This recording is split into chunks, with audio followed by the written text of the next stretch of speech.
So what is excretion? Write down the removal of waste material. Write down the removal of the process of removal of toxic substances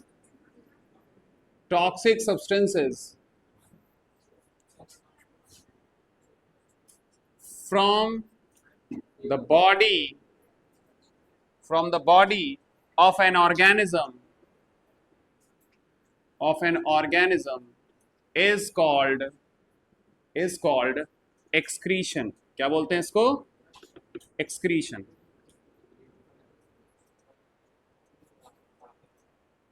Excretion takes place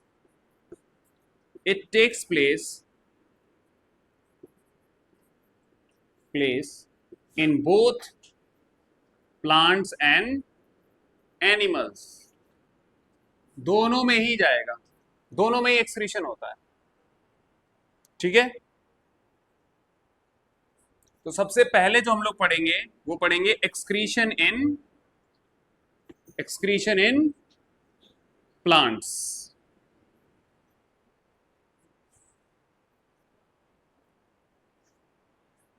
तो like animals plants do excrete, plant भी excrete करते हैं, लेकिन वो जो process है वो बहुत ही स्लो होता है. प्रोसेस कैसा होगा? Plants produce the waste product very slowly and in very small amount. Write down like animals, plants excrete very slowly and in very small amount.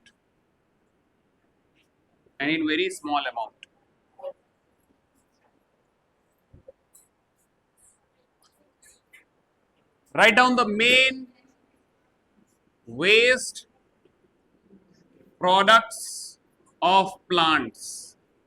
Plants के लिए वेस्ट प्रोडक्ट क्या है? Number one CO2, water vapour and oxygen O2.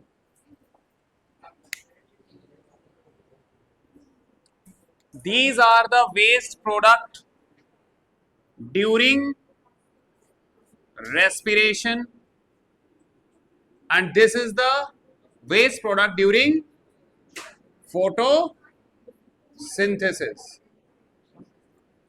तो जब respiration करते हैं plants तो क्या निकालते हैं?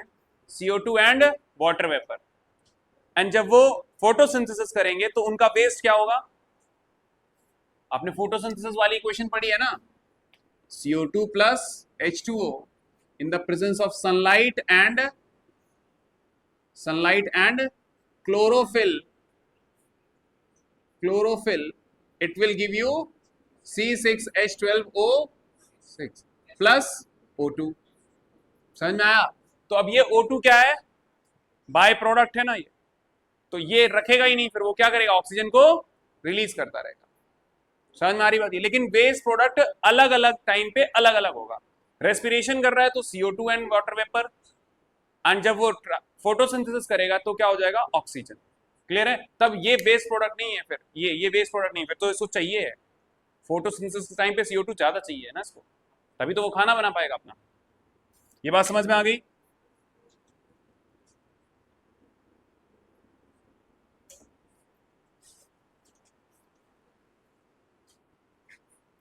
नोट करके लिखो. एक मिनट.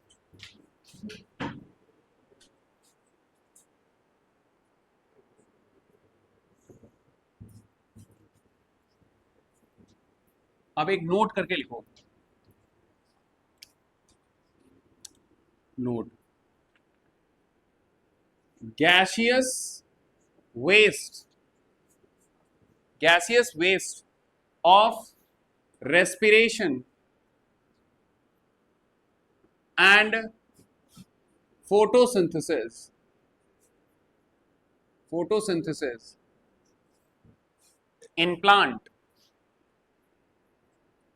कौन कौन से हैं gaseous waste? CO2,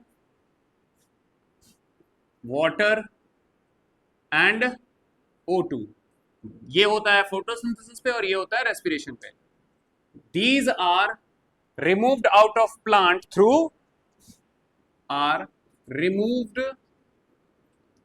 out of plant through what? Stomata. किसके थ्रू रिमूव करे जाएंगे? Stomata. Stomata in leaves and lenticels in stem. In stems, leaves में स्टोमेटा होते हैं और स्टेम में lenticels. These are the pores which are present in the stems.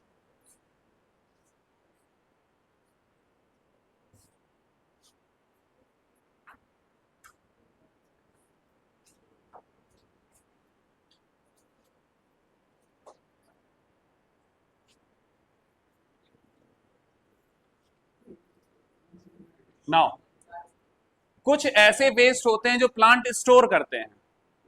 Plant store भी करता है, वेस्ट है बट उसको स्टोर करेगा. ठीक है, जैसे कि आगे लिखो, the plants also stores the plants also stores some waste product in their body part, in their body parts.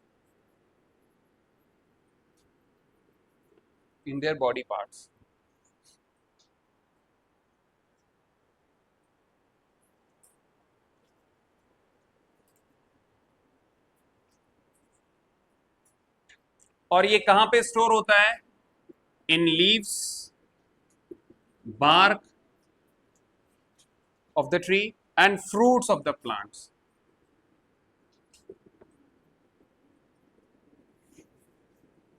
Fruits of the plants. And plant get rid of this waste by shedding the leaves. And ripe fruits fall from the tree. ये बात समझ में आ रही है? तुमने देखा होगा eucalyptus का पौधा देखा है, उसके पेड़ से ऐसे कुछ निकलता है, ऐसे आप निकालो तो वो पूरा जो आउटर छाल जी होती है वो निकल आती है. वो एक्चुअली है क्या? वेस्ट है. और जो पके हुए फ्रूट्स होते हैं, क्या? पका हुआ फ्रूट, वो उसके लिए क्या है? वेस्ट है, तभी तो वो गिरा दे रहा है. पीली पत्तियां क्या हैं? वेस्ट है, उसके लिए क्या करता है? शेड कर देता है पौधा. क्लियर है? तो वो स्टोर करता है, कुछ देर के लिए स्टोर करेगा और जब उसकी जरूरत नहीं होगी फिर बाद में वो उसको गिरा देगा. ठीक है, तो write down, the plants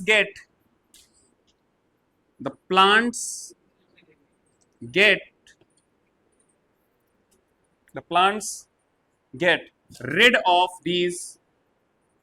rid of these waste by shedding of leaves and the peeling of bark and felling of fruits. अपने फ्रूट्स को गिरा देगा, बार्क को पील कर देगा, निकल जाता है फिर वो अपने आप. ठीक है, and shedding of leaves.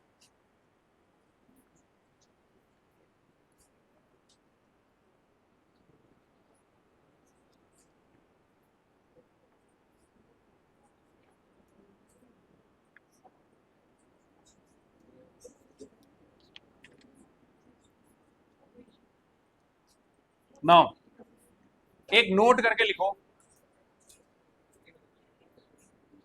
Write down a note. Some plants store the waste in the fruit in the form of solid waste, solid form में, उसको बोलते हैं रेफाइट्स. क्या बोलते हैं? रेफाइट्स.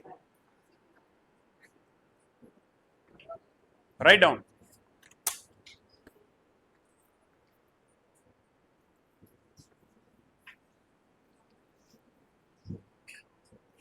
नोट करके लिखना अलग से. Note that some of the plant's waste get stored. Some of the plant waste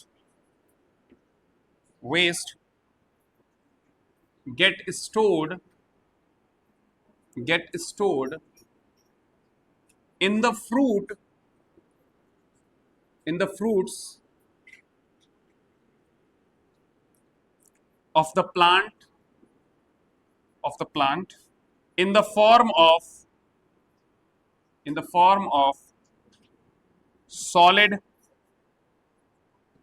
of solid bodies called raphides.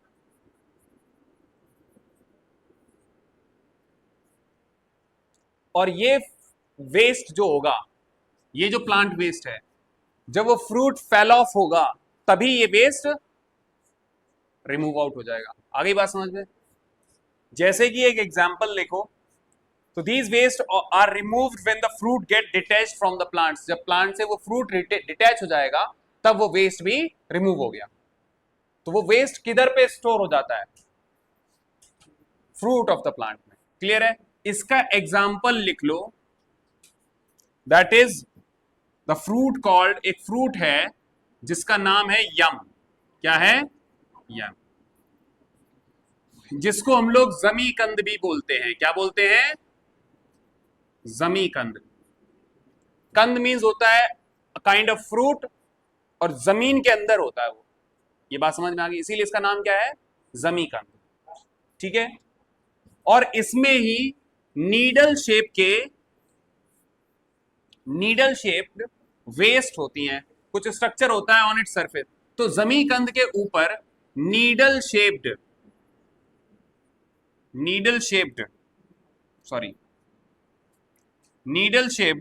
Raphides होते हैं इसमें. Raphides on its surface, needle shaped refaid on its surface, and this is the waste material.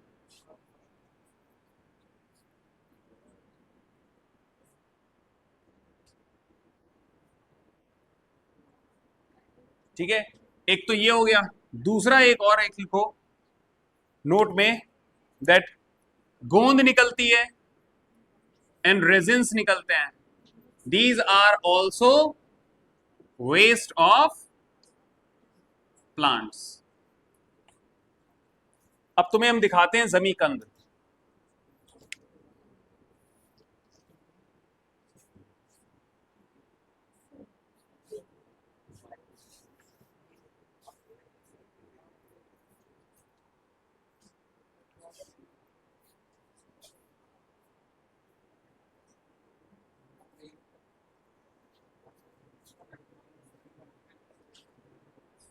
ऐसा सा होता है. ठीक है? तो ऊपर ये जो नीडल टेप शेप स्ट्रक्चर होंगे, ठीक है, देख लो, ये है, ये खाया जाता है. और इस सरफेस पे जो नीडल शेप स्ट्रक्चर होंगे उसको छील के अलग कर दिया जाता है. तो वो एक्चुअली क्या है? वही जो सॉलिड बॉडीज हैं. These are called raphides. क्या बोलते हैं? रेफाइड्स. इसको ही बोलते हैं जमीकंद.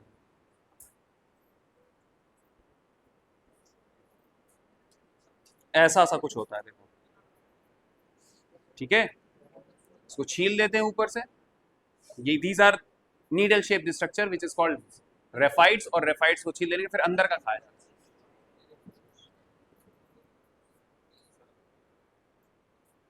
समझ में आ गया? नाउ चलो, ये तो प्लांट की बात हो गई. अब लिखेंगे हम लोग एक्सक्रीशन इन एनिमल्स. क्या लिखेंगे?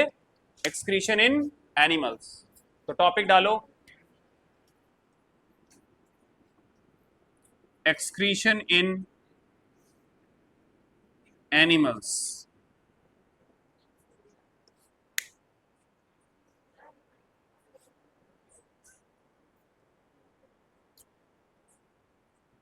सो एनिमल्स में डिफरेंट स्ट्रक्चर है और उसका एक्सक्रीशन अलग तरीके से होता है। जो सबसे सिंपल यूनिसेलुलर एनिमल है दैट इज अमीबा। तो अमीबा किसके थ्रू करता है? Through the cell membrane. बोलो किसके थ्रू करता है? Cell membrane. तो वेस्ट प्रोडक्ट को वो सेल मेम्ब्रेन के पास लेके जाता है और फिर सेल मेम्ब्रेन खुलती है, वेस्ट प्रोडक्ट बाहर एंड फिर से अटैच हो जाएगी। क्लियर हो गई बात ये? तो इनमें जो होता है डिफ्यूजन प्रोसेस के थ्रू, किस प्रोसेस के through? The process is known as diffusion और the part is known as cell membrane. अब इससे ऐसा कोई ऑर्गन नहीं है, जैसे हमारे यहाँ पे क्या है, एक ऑर्गन है जैसे किडनी है, लेकिन इनके पास क्या है, ऐसा कोई ऑर्गन नहीं है, this is single celled organism. तो इसमें सेल मेम्ब्रेन से ही क्या होगा, डिफ्यूजन प्रोसेस के थ्रू वेस्ट प्रोडक्ट को क्या करेगा, बाहर कर देगा। एंड इसके अलावा ये तो हम CO2 की बात कर रहे हैं, वेस्ट प्रोडक्ट क्या है इसमें, CO2। तो रेस्पिरेशन करेगा तो CO2 को डिफ्यूजन प्रोसेस के थ्रू बाहर कर देगा। लेकिन कुछ नाइट्रोजनस वेस्ट होंगे एंड एक्सेस वाटर। अगर एक्सेस वाटर है तो इसके लिए एक पर्टिकुलर चीज होती है जिसको हम लोग बोलते हैं कॉन्ट्रैक्टाइल वैक्यूल। इसके अंदर एक्सेस वाटर भर जाएगा, वही जाके सेल मेम्ब्रेन के पास जाके फिर उसको रिमूव कर देगा।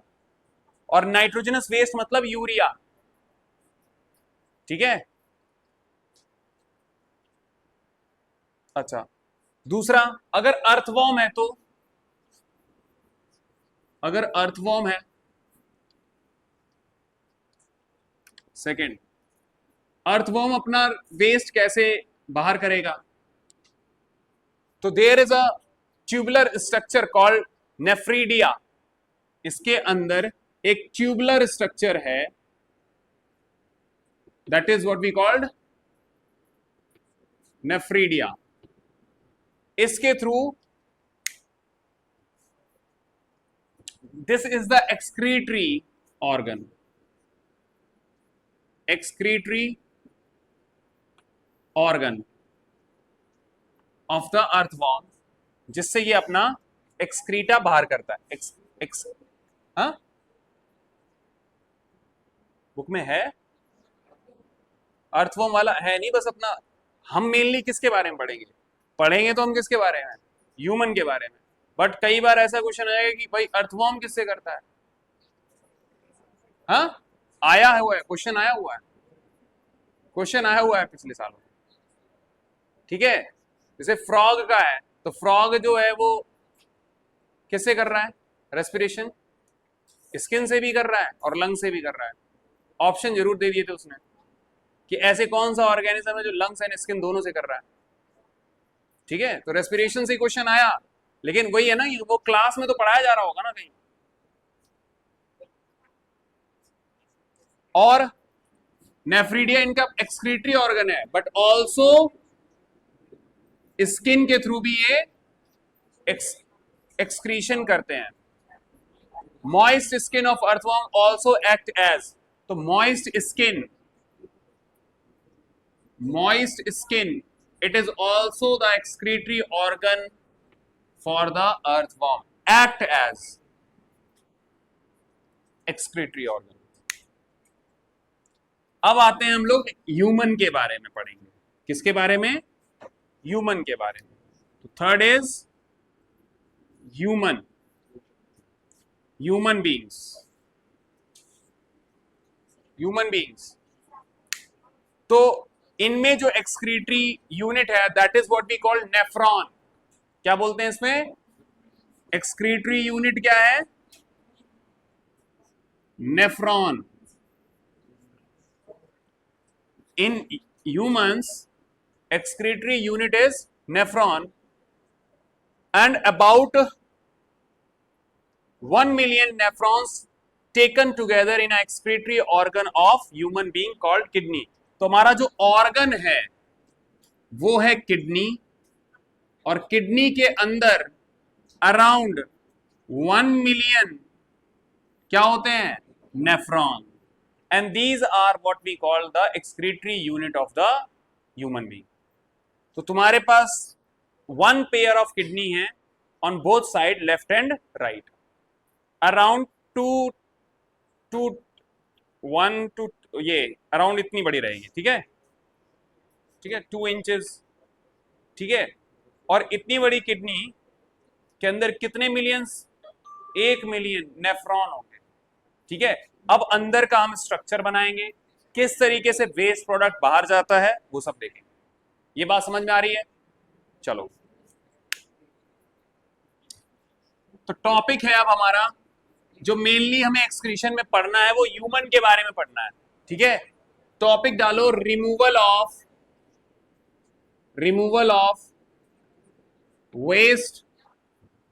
Waste product in human. किस तरीके से ह्यूमन से वेस्ट प्रोडक्ट बाहर निकलता है। तो अब हमारी बॉडी में इन ह्यूमन जो मेजर वेस्ट है वो कौन कौन से हैं? सबसे पहले लिखो CO2, और एक है waste that is what we called urea. क्या है? कार्बन डाइऑक्साइड है एंड यूरिया। बोलो, तो कार्बन डाइऑक्साइड कब प्रोड्यूस होता है? जब हम लोग रेस्पायर करते हैं। तो रेस्पायर करते वक्त क्या बनेगा? कार्बन डाइऑक्साइड बनेगा। एंड दिस कार्बन डाइऑक्साइड, तो इसके लिए जो हमारा ऑर्गन है वो ऑर्गन क्या है? लंग्स। समझ में आ रही बात ये?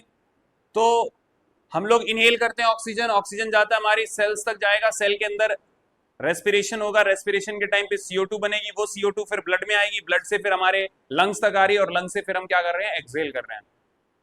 तो जो ऑर्गन है CO2 को रिमूव करने के लिए दैट इज लंग, और जो यूरिया है हमारे ब्लड में उसको रिमूव करना, ये भी नाइट्रोजनस वेस्ट है, ठीक है ना, नाइट्रोजनस कंपाउंड है, नाइट्रोजन का कंपाउंड है यूरिया। तो इसको रिमूव करने के लिए we have the organ called kidney. आ गई बात समझ में? और इस किडनी के अंदर जो यूनिट है, किडनी के अंदर जहां पे इसको फिल्टर किया जा रहा है जिस यूनिट में, उसको बोलते हैं नेफ्रॉन। तो अगर तुमसे पूछा what is excretory unit of excretion, answer क्या बोलोगे? Nephron. And what is the excretory organ? Kidney. चलो,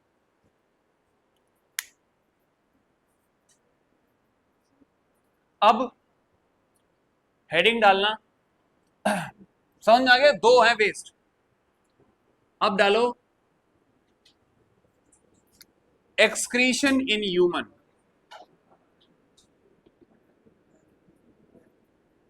टॉपिक डालो एक्सक्रीशन इन ह्यूमन।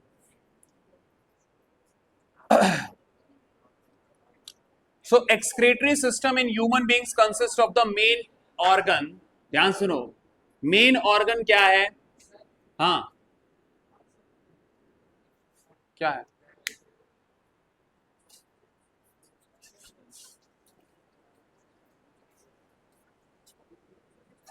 चाबी। देखो, उस तरफ वाला ताला खोलना, ठीक है, उस तरफ वाला ताला खोलना, और सर को बता देना कि जब भी जाएं, हाँ, ये ले लो। और तुम लोग फिर केमिस्ट्री का भी पढ़ोगे, उसके बाद मैथ्स है, तो एक केमिस्ट्री वाले सर को चाबी दे देना और एक मैथ्स वाले सर को चाबी दे देना, दोनों लोगों को एक एक दे देना, ठीक है। और सुनो, जाने से पहले हमको कॉल कर लेना, तुम लोग जाना मत अभी, क्योंकि ताला लगा के ही जाना वहां से। बोलो, excretion in human.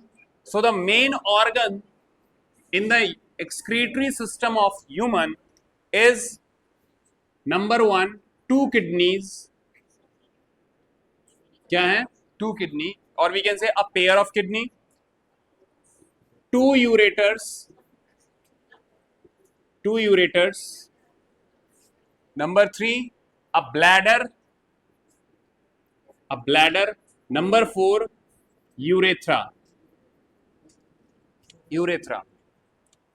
So these are the main organs in the human excretory system. Lungs के बारे में हम तो पढ़ चुके हैं, वो रेस्पिरेशन के टाइम पे, है ना। अब इसके बारे में देखो जरा, मैं एक डायग्राम बनाने वाला हूं यहां पे, वो आप देखना।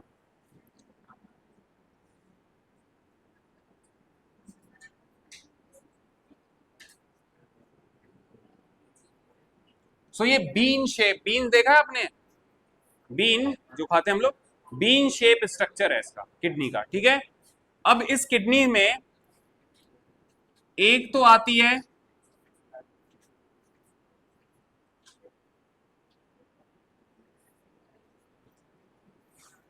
एक ये वाली है, इसको बोलेंगे रीनल वेन। क्या बोलेंगे? Renal vein. और रीनल वर्ड जो है वो वर्ड किसके लिए यूज किया जाता है? किडनी के लिए। तो हम इसको ये भी कह सकते हैं it is a kidney when. आगे बात समझ में, रीनल वेन और किडनी वेन, ठीक है ना। अच्छा, इसके साथ साथ साथ में एक और आएगी इस तरीके से, बट इसको मैं थोड़ा डार्क कर दे रहा हूं, ठीक है। ये वाली डार्क है, ऐसे दिखा रहा हूं, ठीक है। This is what we call renal artery, और we can say kidney artery. बोलो, दीज आर किडनीज, ठीक है। तो इनमें दो तो ब्लड वेसल्स आएंगे, क्या होंगी? Blood vessels. एक ब्लड वेसल जिसको हम लोग क्या बोलते हैं? Renal vein. एक ब्लड वेसल होगी जिसको हम बोलते हैं रीनल आर्टरी। बोलो, ये बात समझ में आ रही है? अच्छा, फिर दोनों किडनियों से एक एक पाइप निकलेगी इस टाइप की, जिसको हम बोलते हैं यूरेटर्स। क्या बोलते हैं? यूरेटर्स, ठीक है। और ये दोनों ही यूरेटर्स एक सैक लाइक स्ट्रक्चर है, थैली टाइप की, जिसको हम बोलते हैं यूरिनरी ब्लैडर। क्या बोलते हैं? Urinary bladder. और इसकी जो ओपनिंग होगी यूरिनरी ब्लैडर की, उस ओपनिंग को हम लोग बोलते हैं यूरेथ्रा। क्या बोलते हैं? यूरेथ्रा। ये बात समझ में आई? बोलो, क्लियर हुआ? तो हमारे पास दो यूरेटर, दो किडनी, एक ब्लैडर और उसकी ओपनिंग दैट इज यूरेथ्रा। आगे बात समझ में, ठीक है। और ये यूरेथ्रा के इधर पर मसल्स होती हैं जो कि इसके फ्लो को रोकती हैं। अब तुमको ऐसा नहीं कि इसकी ओपनिंग हमेशा खुली रहेगी, टॉयलेट निकलती रहेगी तुम्हारी।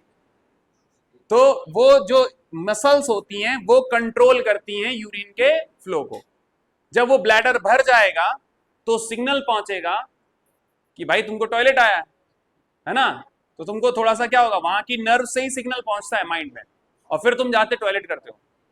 और ज्यादा देर तक रोकोगे तो फिर क्या होगा, वो मसल होल्ड नहीं कर पाएगी और टॉयलेट हो जाएगी। आ गई बात समझ में? ठीक है, ये बात समझ में आ गई?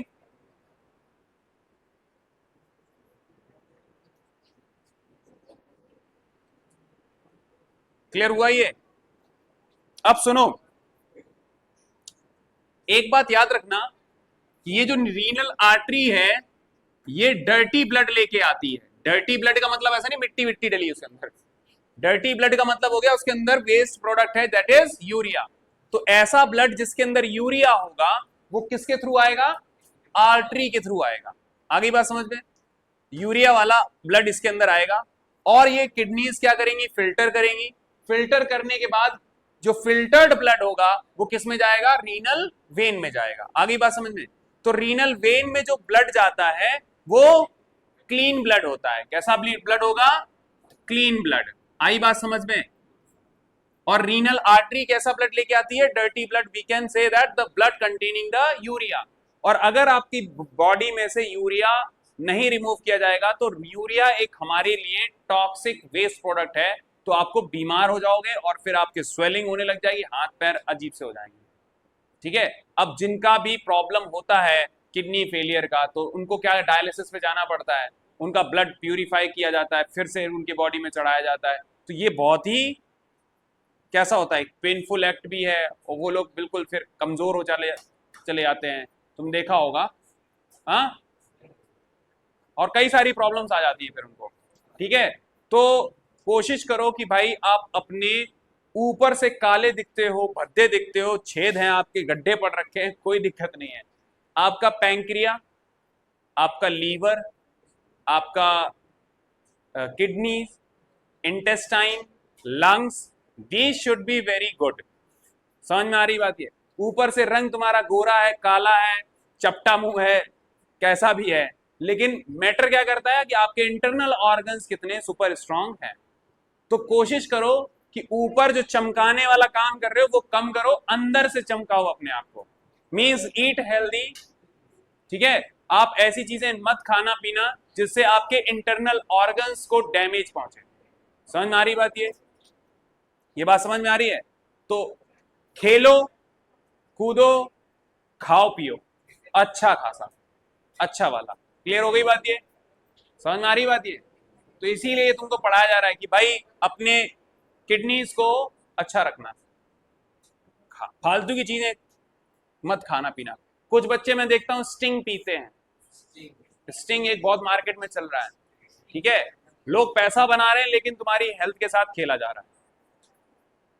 ठीक है, तो स्टिंग वगैरह जैसी चीजें, कोक हो गई, जो भी जितनी भी ये कोल्ड ड्रिंक्स वगैरह हैं, भाई ये डैमेज करते हैं, आपके बॉडी के मेटाबॉलिज्म को खराब करेंगे। क्यों नहीं, इतने भी स्पोर्ट्स पर्सन होते हैं वो कोका कोला वो तो कर देते हैं भाई, उनको पैसा मिल रहा है, लेकिन क्या उनको खुद पीते हुए देखा है? नहीं। बहुत सारे ऐसे लोग होते हैं जो शुगरी कंटेंट होता है उसको बस ऐसे माउथ में लेंगे तो वो दिखाएंगे कि हमने पिया, लेकिन तुम ऑफ द कैमरा कुछ देख रहे हो कि क्या कर रहे हो। बगल में एक बकेट होगी, उनका लेके आएगा ऐसे करके, जो असिस्टेंट होता है उसी में वो डाल दे रहे हैं, फ्रूटी उसमें डाल दे रहे हैं, क्योंकि उनको पता है कि Frooti is not the actual pulp, वो एक सिंथेटिक है। ठीक है ना? तो ये सब चीजें आप लोग क्या करो, अवॉइड करो, अवॉइड करो जितना ज्यादा हो सके।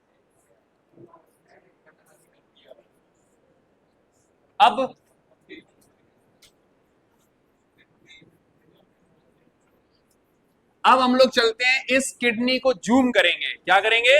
किडनी को जूम करेंगे और अंदर देखेंगे कि किडनी के अंदर जो एक्सक्रीटरी यूनिट है नेफ्रॉन, वो किस तरीके से एक्ट करती है, उसका क्या फंक्शन है, किस तरीके से अंदर दिखता है। तो अब टॉपिक डालो,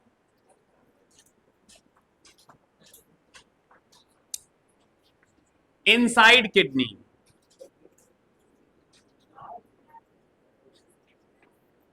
write down, each kidney is made up of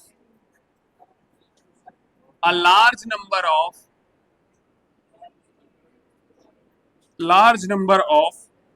excretory units called nephrons। तकरीबन कितने होते हैं? 1 मिलियन, मतलब 10 लाख अप्रॉक्सीमेट। अच्छा, एक और चीज बतानी थी, जो किडनी है वो कैसा शेप है? Bean shaped. और किधर साइड है? देखो ये जो दिख रहा है ना आपको, बैक में इधर साइड होती है। ठीक है, देखो डायग्राम में जो आपका कमर है, कमर से थोड़ा सा इधर ऊपर साइड, यहां इधर साइड होगी। ठीक है, तो कभी भी अगर आपको दर्द उठे इधर साइड है ना, तो दबाए मत बैठे रहना कि भाई नहीं बताऊंगा। ठीक है, अपने पेरेंट्स को बताना और उसको जल्दी डायग्नोस करवाना अगर कभी ऐसा होता है तो। मैं तो चाहता हूं कि भाई तुम लोग हेल्दी रहो, कम से कम 80 साल जियो। 100 तो भाई गारंटी नहीं लेता, 80 तो जियो कम से कम। ठीक है ना? क्लियर है ये बात? तो अच्छे से अपने इंटरनल ऑर्गन्स को, सभी चीजों को हेल्दी रखना, खेलना कूदना। अगर if you are sporty then you are healthy, simple सी बात है। ठीक है ना? कुछ लोग होते हैं कि अपने आप को स्पोर्टी नहीं रखते हैं बाद में, तो वो धीरे धीरे क्या होता है, वेट बढ़ जाता है, फिर वो उतना एक्सरसाइज भी नहीं करते हैं। तो स्पोर्टी रखना, कोई ना कोई एक स्पोर्ट्स खेलते रहना। ठीक है, तो बीन शेप्ड होती है, लोअर एब्डोमेन लोअर एब्डोमेन में बैक साइड, बैक साइड में इधर साइड, ठीक है।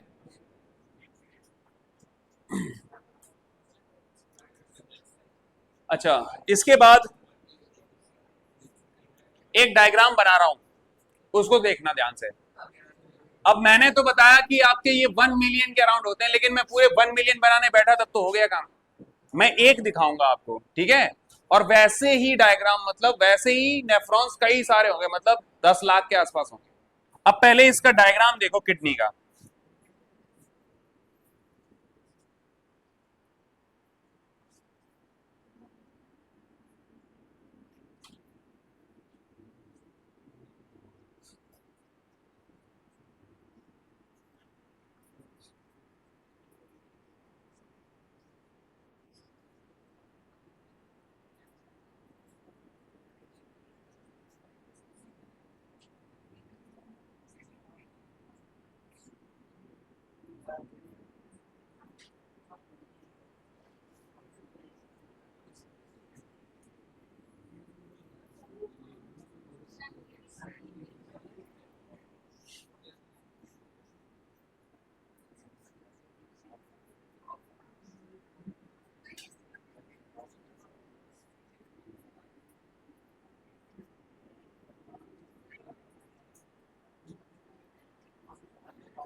देखो, ये है रीनल आर्टरी,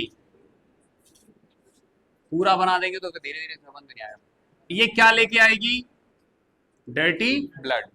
अब ये आ रही है डर्टी ब्लड लेके, तो ये रीनल आर्टरी ऐसे अंदर आ जाएगी और इसमें से कुछ ब्रांचेस निकलेंगी, उस ब्रांच में फर्दर एक ब्रांच ऐसे निकलेगी।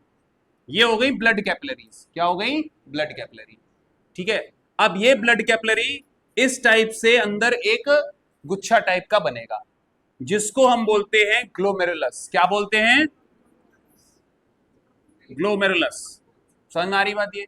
और ये जो गुच्छा टाइप का है, ये कप शेप स्ट्रक्चर के अंदर होता है, इसको बोलते हैं बाउमेन कैप्सूल। क्या बोलते हैं? बाउमेन्स कैप्सूल। बोलो, ये बात समझ में आ रही है? और ये हो गया हमारा ग्लोमेरुलस। और एक तरफ से तो ये ऐसा आ रहा है जिसमें डर्टी ब्लड होगा, बोलो, ठीक है। और ये ग्लोमेरुलस में इस तरीके से अंदर ब्लड कैपिलरीज का गुच्छा टाइप करेगा। अब इसमें से क्या होगा? वेस्ट प्रोडक्ट बाहर निकलेगा। बाहर निकले इस कप शेप स्ट्रक्चर में क्या होगा? इसमें आएगा वेस्ट प्रोडक्ट, कलेक्ट होगा इसमें। और फिर ये जो बाउमेन कैप्सूल है, this is connected to a tube which is called tubule. क्या बोलते हैं इसको? ट्यूब्यूल। आ गई बात समझ में? ये बात समझ में आ रही है? अच्छा, और यही तीन चीजें मिलके, ये बाउमेन कैप्सूल एंड ट्यूब्यूल मिलके क्या बनाती हैं? नेफ्रॉन। क्या बनाती हैं? नेफ्रॉन। तो बेसिकली ये जो स्ट्रक्चर है ना, बाउमेन कैप्सूल और ये ऐसा, ये जो स्ट्रक्चर है, this is what we called nephron. और ये यहां से जो ग्लोमेरुलस से एक इस तरीके की ब्लड कैपिलरी आएगी, वो इसको इस तरीके से फिर से इसकी चारों तरफ लिपटी होगी, और फिर ये जाके एक यहां पर हम फिर से इस तरीके की ब्लड वेसल बनाएंगे, और ये फाइनली जाके इसमें कनेक्ट हो जाएगी। और ये चीज है रीनल वेन, जिसमें कैसा ब्लड जाएगा? क्लीन। अब समझो, रीनल आर्टरी से डर्टी ब्लड आया, अंदर आया, अंदर आने से ब्लड कैपिलरी के अंदर आ गया। अब इधर पर क्या होगा, जितने भी सॉल्ट हैं, यूरिया है, ठीक है, कुछ अमीनो एसिड्स भी बाहर आ जाएंगे, लेकिन क्या नहीं आएंगे, red blood cells. Red blood cell आ रहे मतलब तुम्हारे यूरिन में ब्लड आया, बोलो रेड कलर का कुछ दिखेगा, इसका मतलब है कि कुछ तो अंदर गड़बड़ हो गई है, जाओ डॉक्टर के पास, ठीक है, अगर आपके टॉयलेट में ब्लड आ रहा है, ठीक है। तो रेड ब्लड सेल्स को छोड़ के सॉल्ट, एक्सेस वाटर, कुछ अमीनो एसिड्स, ठीक है, और यूरिया, ये सारी चीजें ग्लोमेरुलस से किसके अंदर कलेक्ट होंगी, बाउमेन कैप्सूल। ग्लूकोज भी हो जाता है, तो ग्लूकोज भी आ जाएगा। अच्छा, इधर फिर ट्यूब्यूल में आएगा, ट्यूब्यूल से इस तरीके से होते हुए तो इसमें आ गया वेस्ट प्रोडक्ट, किसमें, ट्यूब्यूल में, और ट्यूब्यूल से फिर ये फाइनली किसमें हो जाएगा, ऐसे कनेक्टेड है, और ये हो जाएगी इधर पे इस तरीके से आ गया, इसको बोलते हैं यूरिन कलेक्टिंग डक्ट। क्या बोलते हैं, यूरिन कलेक्टिंग डक्ट। ये जो है ये, this is urine collecting duct. और यूरिन कलेक्टिंग डक्ट, फिर ये जो चीज है इसको बोलते हैं यूरेटर, जो किडनी से निकले हुए पाइप, यूरेटर। और यूरेटर जाके कहां पे यूरिन को डाल रहा होगा, यूरिन कलेक्टिंग डक्ट का मतलब समझे, यूरिन क्या है, excess water plus salt plus urea and कुछ ग्लूकोज भी अगर आ गया है तो, ठीक है ना। तो वो जो वेस्ट है वो आ गया इसमें, एंड तो यूरिन बन जाता है। वो यूरिन किसमें होगा, यूरिन कलेक्टिंग डक्ट से होते, और ऐसी यूरिन कलेक्टिंग डक्ट एक नहीं है, हर नेफ्रॉन से आई होगी, पतली पतली सी यूरिन कलेक्टिंग डक्ट। और वही यूरिन कलेक्टिंग डक्ट फिर किसमें, फाइनली यूरिन डालती है आगे यूरेटर में, और यूरेटर से किसमें जाता है, ब्लैडर में, और ब्लैडर में टेम्परेरी स्टोर होता है, और फिर तुम टॉयलेट जाते हो तो फिर उसको खाली कर देते हो। आ गई बात समझ में। अब होता क्या है, कई बार ऐसा होता है कि कुछ ऑक्सलेट होते हैं, क्या होते हैं, जिन कुछ फ्रूट्स वगैरह में ऑक्सलेट होते हैं, तो उस एक्सेस ऑक्सलेट की वजह से और बॉडी में कैल्शियम ऑक्सलेट बन जाके फिर वो एक क्या बन जाते हैं, सिस्ट बना लेते हैं, तो पथरी हो जाती है, स्टोन्स बन जाते हैं।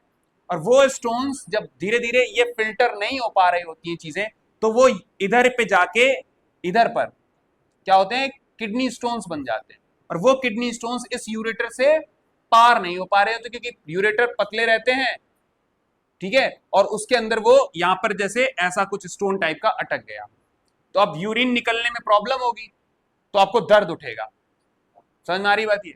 और अक्सर ऑक्सलेट ज्यादा किसमें होते हैं, जिनमें आयरन होता है, स्पिनैच हो गया, टोमेटो में भी होता है, टोमेटो के जो बीज होते हैं उनमें सबसे ज्यादा ऑक्सलेट होता है, गुआवा में होता है। तो ऐसी चीजों को रेगुलर बेसिस पे मत खाओ। तुम सोचो कि रोज पालक की सब्जी खा रहे हो, ठीक है, या कुछ भी बनवा रहे हो, बड़ा अच्छा लग रहा है पालक पनीर, है ना, लेकिन ऐसी चीजें खानी इंपॉर्टेंट है, बट आयरन उतना ही लो जितना चाहिए है। रोज खाओगे तो ऑक्सलेट बनेंगे और फिर आपको प्रॉब्लम हो सकती है। टमाटर खाते हो, टमाटर खाओ, लेकिन ऐसा नहीं कि आप टमाटर खाए जा रहे हो, सलाद में भी खा रहे हो, वैसे भी खा रहे हो, ठीक है ना, और ज्यादा खा रहे हो, तो हो सकता है, मैं ये नहीं कह रहा हूं कि होगा ही होगा, हो सकता है फिर आपको किडनी स्टोन्स बने, और किडनी स्टोन बनेंगे तो ये यहाँ जमा हो जाएगा, ऐसे अटक जाएगा, फिर तुमको उल्टी होगी, दर्द होगा, बहुत हाईली सीवियर पेन उठेगा। तो फिर क्या होता है, या तो इसको दवाइयों से कम कर दिया जाता है किडनी स्टोन को, और ये जब छोटा हो जाता है तो इजीली फिर ये यूरेटर से क्रॉस हो जाएगा। अगर ये बड़ा है, ज्यादा बड़ा है, let's say 11 mm, 15 mm, 23 mm, 23 मतलब इतना बड़ा 2 सेंटीमीटर का, या 11 mm का, तो इतना बड़ा होता है तो फिर वो इससे निकल नहीं पाएगा, फिर आपको दर्द होगा, तो या तो वो ऑपरेशन करके निकालो, ठीक है। तो और दूसरी चीज है दवाइयों से। अब क्या होती है, दवाइयां होती है, होम्योपैथिक दवाइयां भी होती हैं, और कुछ सिरप वगैरह ऐसे होते हैं जो कि उसको धीरे धीरे उसका साइज को रिड्यूस कर देता है, और जब साइज को रिड्यूस कर देगा और आप एक्सेस वाटर पीते जा रहे हो तो आपको हैवी यूरिन फ्लो आएगा, और हैवी यूरिन फ्लो आएगा तो फिर आप प्रेशर से जब आप टॉयलेट करोगे तो फिर वो यूरेटर से बाहर आ जाएगा, यूरेथ्रा के थ्रू। क्लियर हो गई बात ये। तो ये सब चीजों का बहुत ध्यान रखना, पानी पीते रहना, ठीक है। कई बार ऐसा होता है कि हम पानी नहीं पीते हैं, कम पानी पीते हैं। पानी, आप गर्ल्स क्या करें कि भाई पढ़ रहे हो या नॉर्मली भी आप बैठे उठे जो भी हो, वो जो एक वो कहता है ना कि वो सिपर टाइप का रखती हैं लड़कियां, वो ऐसे पीती रहती हैं 1-1.5 लीटर वाला, वो कम से कम अगर 1 लीटर वाला है तो कम से कम दिन में 2 तो पी जाओ, ठीक है ना। तो ये सब चीजें आप करो। लड़कों का तो कुछ नहीं, उनको तो अगर मोबियल का वो भी मिल जाएगा ना, उसमें ही पानी पी लेंगे उनके लिए तो ये सिपर जैसी कोई चीजें नहीं होती हैं। कोका कोला वाली बोतल है वही पी रहे हैं, उसी में पी रहे हैं। खैर मजाक वाली बात थी। ये बात समझ में आ गई, ये समझ में आया। अच्छा एक और इंपॉर्टेंट चीज, जब ये टिब्यूल में यहाँ पे यूरिन जो वेस्ट कलेक्ट हो जाता है, लेकिन कुछ इसेंशियल सॉल्ट्स होते हैं और हाँ जो ये, तो सेलेक्टिव रीअब्जॉर्प्शन भी होता है।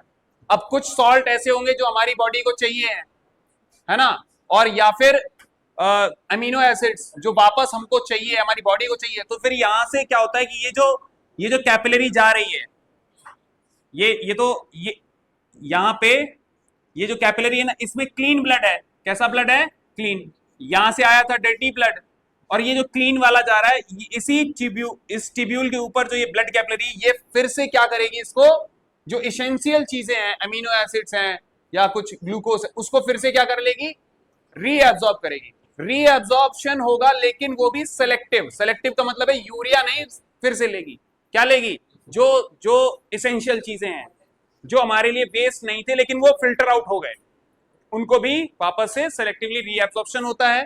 तो एक तो काम होता है यहां पर फिल्ट्रेशन। क्या होता है? फिल्ट्रेशन।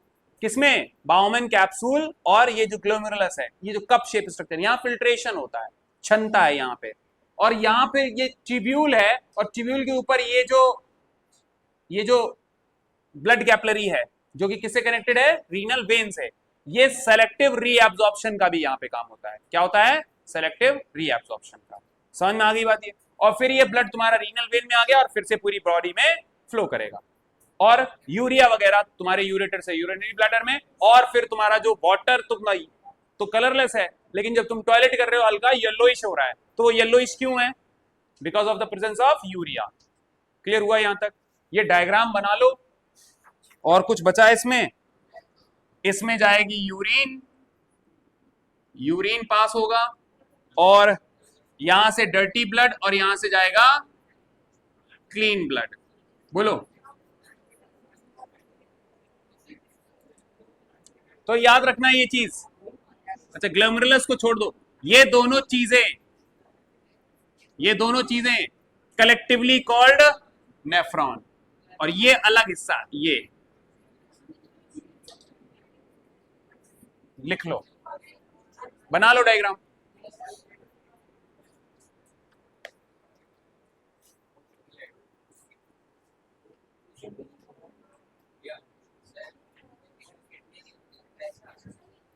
जिनके पास किडनी नहीं है लेट्स से, तो फिर वो डायलिसिस आर्टिफिशियल मेथड है। मशीन से क्या होगा, यहां से ब्लड लिया जाएगा, मशीन में डाला जाता है डायलिसर। उसमें क्या होता है, मेम्ब्रेन होती है, जो कि ब्लड के कंपोनेंट्स नहीं बाहर आएंगे, सिर्फ क्या, यूरिया और अदर वेस्ट वो बाहर आ जाएगा उस मशीन से, और वो वॉश आउट हो जाता है, और बाकी जो क्लीन ब्लड हुआ वो वापस से तुम्हारी बॉडी में डाल दिया जाएगा। ऐसा रहता है। आगे बढ़ाऊंगा उसके बारे में, लेकिन कभी यूरिया यहां पर नहीं होगा। ध्यान सुनो, जो ये टिब्यूल था, जैसे ये बाउमन कैप्सूल है,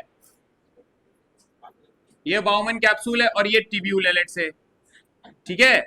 और इससे एक इस तरीके से जो ये स्ट्रक्चर है ग्लोमेरुलस, यहां पे आई है रीनल आर्टरी से ही आया, रीनल वेन वाला जो होगा वो इस तरीके से इसके ऊपर होगा। बोलो, समझ में आ रही बात ये? तो यहां पर क्या होगा, सेलेक्टिव रीअब्जॉर्प्शन होगा, और ये सेलेक्टिव रीअब्जॉर्प्शन होगा किस चीज का होगा, एसेंशियल अमीनो एसिड्स या फिर glucose and excess water and some salts जो हमारे लिए जरूरत है, अदरवाइज वॉश आउट करो। और अक्सर देखना, तुम डॉक्टर के पास जाते हो तो डॉक्टर जो मेडिसिन लिख रहा है, वो मेडिसिन है क्या? वो मेडिसिन है क्या? हेलो जी,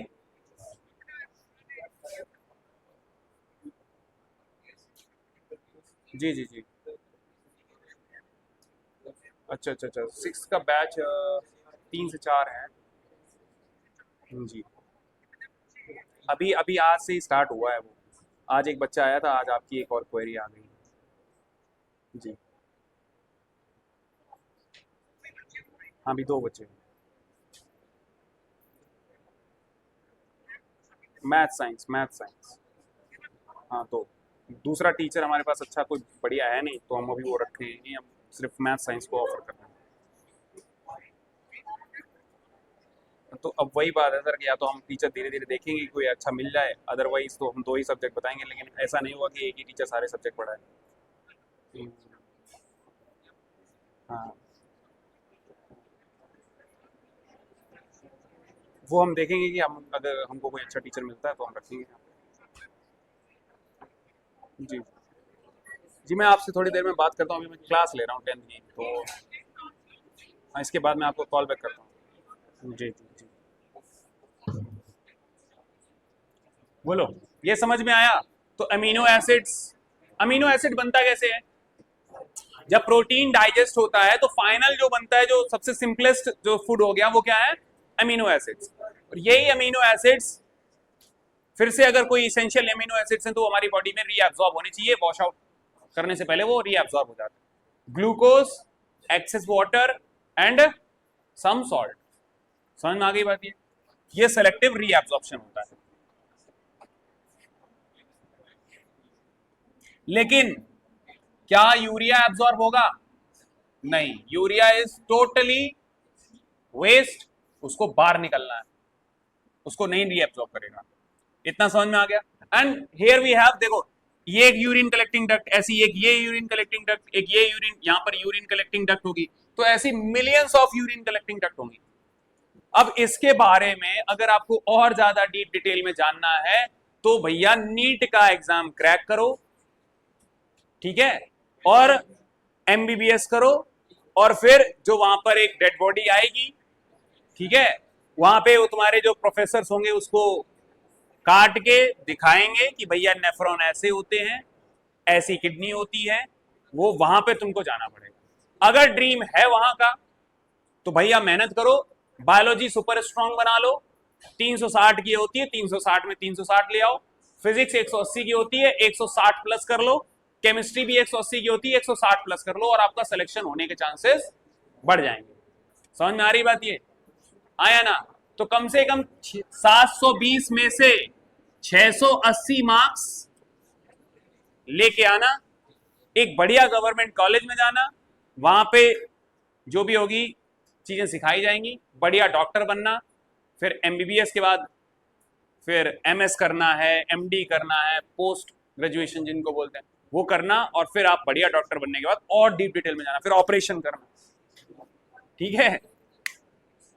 अभी आप 10th में हो, तो अगर मोटिवेशन है उस टाइप का तो बायोलॉजी को ढंग से पढ़ो और डीप डिटेल में पढ़ो, ठीक है, और मेमोराइज करो। अगर मेमोराइज नहीं कर पा रहे हो तो गड़बड़ है भाई। Bio means retaining capacity high होनी चाहिए। जितने भी बच्चे हैं, क्वेश्चन सरल होंगे नीट के, क्रैक किए जा सकते हैं, लेकिन रिटेनिंग कैपेसिटी बहुत ज्यादा होनी चाहिए। जेई वाले बच्चे के पास एनालिटिकल अंडरस्टैंडिंग बहुत ज्यादा होनी चाहिए, ठीक है ना, अप्लाइड माइंड होना चाहिए उसका। रिटेनिंग कैपेसिटी तो हर माइंड में ज्यादा ही होनी चाहिए। चलो खैर, ये समझ में आ गया? ये समझ में आया? अब लिखो रीनल फेलियर। हाँ, अब वो बेकार है, वो क्वेश्चन ही बेकार है। अरे उसका तुझे जवाब मिला? उसका क्या जवाब मिलेगा तेरे को? किसमें? हाँ,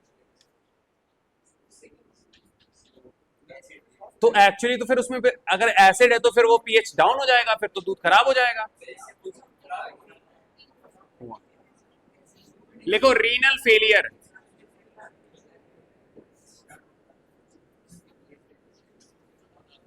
रीनल, रीनल वर्ड जहां कहीं दिख जाए समझ लेना क्या है। रीनल का मतलब किडनी से रिलेटेड है, किडनी फेलियर। ये अगर किडनी फेल हो जाए किसी, फेल क्या, फेल क्या मतलब ऐसे कोई एग्जाम दिया था क्या? रीनल फेलियर का मतलब है कि अगर उनका जो काम है, क्या काम है? फिल्ट्रेशन, उसको करने में वो फेल हो रही है। समझ में आ रही बात? ये मतलब नेफ्रॉन्स में प्रॉब्लम आ गई। अब नेफ्रॉन में ही तो फिल्ट्रेशन हो रहा था, तो फिल्ट्रेशन में अगर प्रॉब्लम आ रही है तो फिर हम कहेंगे कि किडनी फेलियर हो गया है, अब किडनी फिल्ट्रेशन करना बंद हो गई। और जो फेलियर होता है वो अंट शंट खाने से होता है, सिंपल सी बात, अंट शंट खाना पीना, इसी वजह से होगा। और आगे चल के देख लेना, जो अभी दादा दादी लोग गुजर रहे हैं उनका बहुत ही रेयर चांस है कि वो रीनल फेलियर से गए हों, ठीक है। अब जो आएंगे डेथ्स होंगी वो मोस्टली ऐसी होंगी, डायबिटिक पेशेंट थे और डायबिटिक पेशेंट होने के साथ साथ रीनल फेलियर हुआ, इस टाइप की प्रॉब्लम्स आना स्टार्ट होगी। समझ में आ रही बात? ये तो stay healthy and motivate yourself and your आसपास की सराउंडिंग को भी मोटिवेट करो कि भाई थोड़ा सा एक्सरसाइज करते रहो, क्लीन हैबिट डालो खाने पीने की। सो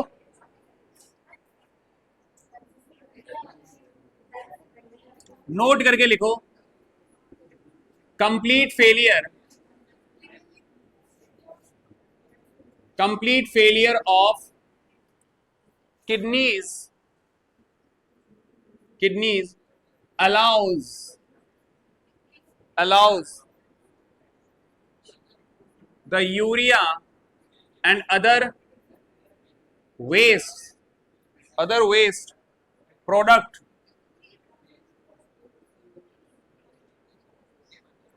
to build up in the blood.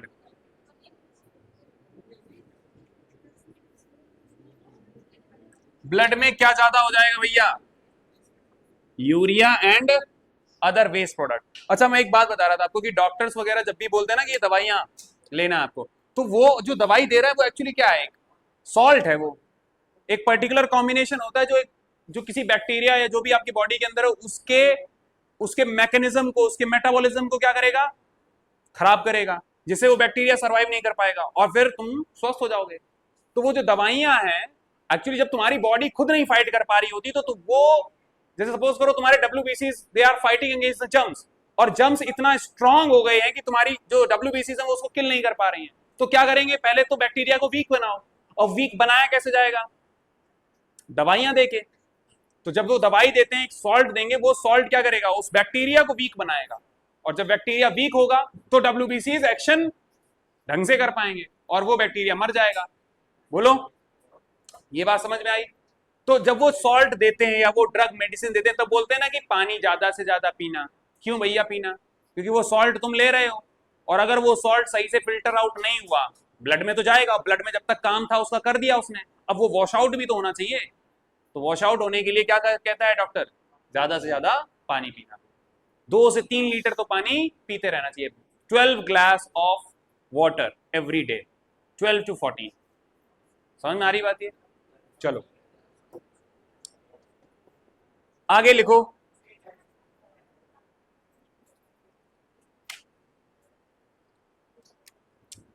अच्छा, the best long term solution for kidney failure,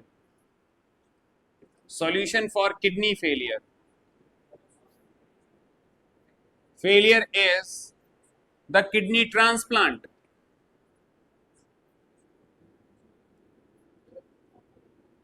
kidney transplant करवा ली। अब किडनी ट्रांसप्लांट का मतलब क्या है? हमको नेचर ने कितनी किडनी दी है? 2 दी है। अगर एक फेल हो गई तो एक से काम चलता रहेगा, दोनों ही फेल हो गई तो फिर हमें किडनी कोई दूसरा डोनर है देना चाहता है, चलो भाई तुम हम एक से काम चला लेंगे, तुम एक रख लो, है ना। तो किडनी अगर कोई डोनेट, अब डोनेट कैसे करेगा कोई? भाई मेरे पास 2 है, मैं स्वस्थ हूं और मैं अपनी एक दूंगा, वो देगा कौन? जब तक वो बहुत ही ज्यादा क्लोज रिलेटिव नहीं होगा और इमोशनली कनेक्टेड नहीं रखता है कि भाई तुमको जिंदा देखना चाहता है वो, तब तो वो क्या करेगा? किडनी दे देगा। और फिर उसमें भी ट्रांसप्लांट करने में कई सारी चीजें हैं कि वो ब्लड मैच होना चाहिए और कई सारे RH फैक्टर जो भी है वो सब कुछ, और फिर आगे कि वो इन्फेक्शन नहीं होगा इसकी भी श्योरिटी होनी चाहिए कि हाँ कि भाई चलो, और जो डोनेट कर रहा है वो कोई बीमारी ना रखता हो, ठीक है। तो बहुत सारी चीजें होती हैं ऐसे, तुम चाहते हो कि हम डोनेट कर दें तो डोनेट भी नहीं कर पाओगे, ठीक है। हाँ, मैच भी तो होना चाहिए। तो और कुछ ऐसे होते हैं कि भाई जो गरीबी में जी रहे हैं और उनको लगता है कि भाई हम डोनेट क्या करें, हम बेच ही देते हैं। लेकिन ये अब जो भी है बेचने वाला, ये सब इलीगल धंधे भी चल रहे हैं और कई सारे तो ऐसे भी चल रहे हैं कि लोग गायब हो रहे हैं, और जब गायब हो जाते हैं तो पता चला कि भाई उनका तो ऑर्गन ही ट्रैफिकिंग चल रहा था। ऑर्गन, ह्यूमन ट्रैफिकिंग किस लिए? ऑर्गन्स डोनेट कर, ऑर्गन डोनेट क्या, वो तो सीधा मार दिया, ऑर्गन्स को कर दिया। तो इस तरीके के लोग हैं जो करते हैं, क्रिमिनल एक्टिविटीज में इन्वॉल्व हैं। कुछ डॉक्टर्स भी होते हैं ऐसे जो कि ऑर्गन को इस तरीके से ट्रैफिकिंग वगैरह में इन्वॉल्व हो गए थे, क्योंकि उनका ही काम है ना, वो सर्जन वगैरह वही होते हैं। तो बेस्ट सॉल्यूशन क्या है? Kidney transplant. ये लॉन्ग टर्म है, लेकिन टेम्पररी कौन सा है? डायलिसिस क्या बोलते, डायलिसिस करवाना। तो लेकिन देयर इज अ आर्टिफिशियल या पीरियोडिक एक किडनी मशीन होती है जिससे हम क्या करते हैं, ब्लड को फिल्टर करते हैं, और उसको बोलते हैं डायलिसिस मशीन। और उस मशीन से, लेकिन वो काम टेम्पररी है, पता नहीं कब तक के लिए वो सही रहेगा, ठीक है ना, साल 2 साल 3 साल, ठीक है, लेकिन तब तक आप क्या हो जाओगे, खाली हो जाओगे, फाइनेंशियली भी आप डाउन हो सकते हो। तो बेस्ट सॉल्यूशन यही है कि भाई किडनी ट्रांसप्लांट कर लो, लेकिन किडनी ट्रांसप्लांट इतनी जल्दी नहीं हो पाती है, ठीक है। तो भैया अपने ध्यान रखना, ठीक है। अब लिखो डायलिसिस, टॉपिक डालो डायलिसिस। तो आर्टिफिशियल मेथड है जिसको हम बोलते हैं डायलिसिस करवा लो, है ना। दो person, a blood of a person having kidney failure can be cleaned regularly by using the kidney machine। एक मशीन जिसको हम लोग बोलते हैं किडनी मशीन और dialysing machine.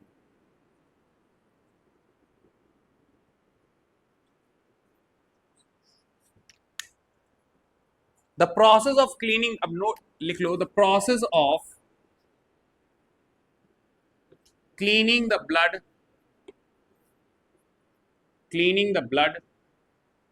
of a person by separating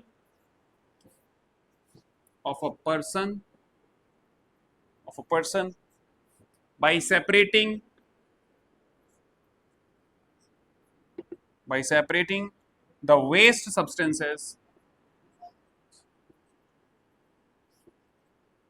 substances like urea from it is called dialysis।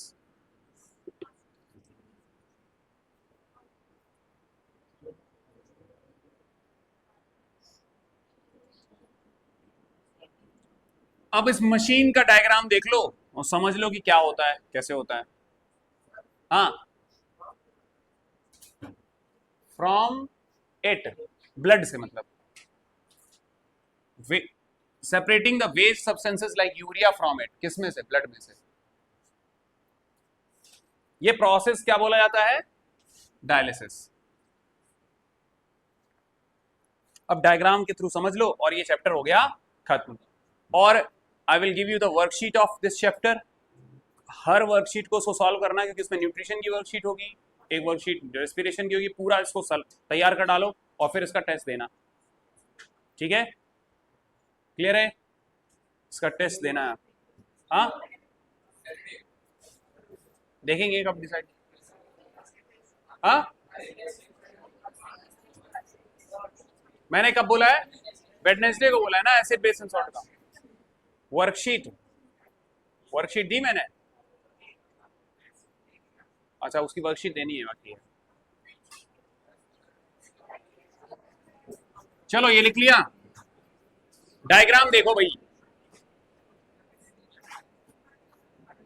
देखो इस तरीके का एक ये बॉक्स बनाएंगे पहले।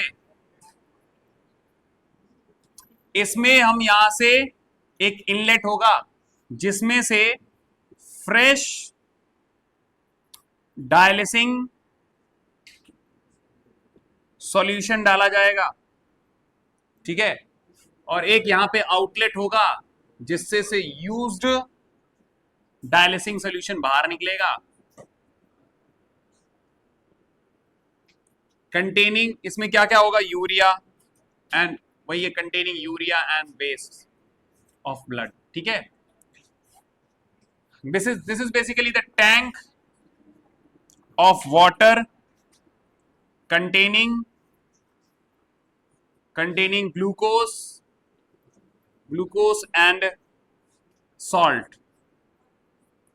तो ये टैंक है, इसके अंदर वाटर है, जिसके अंदर वो सब्सटेंसेस हैं जो कि ग्लूकोज और कुछ सॉल्ट होंगे, जिनका कंसंट्रेशन हमारे ब्लड वाला जो कंसंट्रेशन होता है, जितना हमारे ब्लड के अंदर शुगर और सॉल्ट्स हैं उतना ही इसमें कंसंट्रेशन रहता है।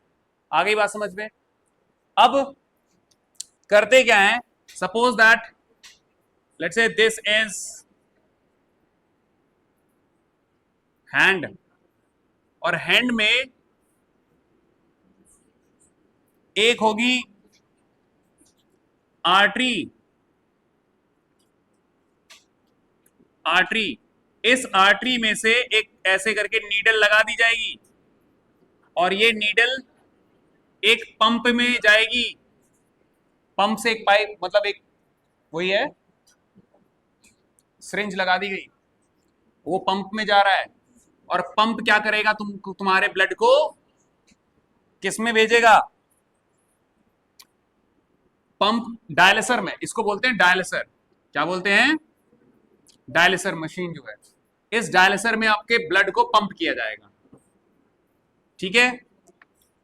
यहां से जाएगा डर्टी ब्लड, कैसा जाएगा, डर्टी ब्लड, और ये डर्टी ब्लड इसमें इस तरीके से पूरे पाइप जो है वो घूम के